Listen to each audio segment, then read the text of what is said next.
என்னுடைய சீதையோடு இந்த ராமனும் பூமிக்குள் புதையப் போகிறான்.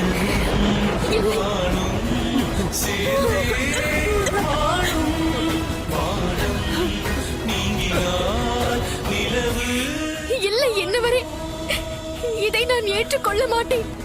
என்று உன்னுடன் இணைந்து ராமனுடைய பயணமும் முடியப் போகிறது.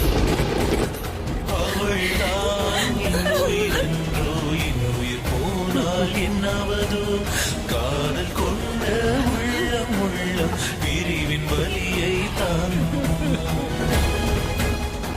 இன்று உன்னோடு சேர்ந்து ராமாயண கதை நிறைவடையும். ராமாயணம் நாம் இருவரும் இணையும் போது முற்று பெறும்.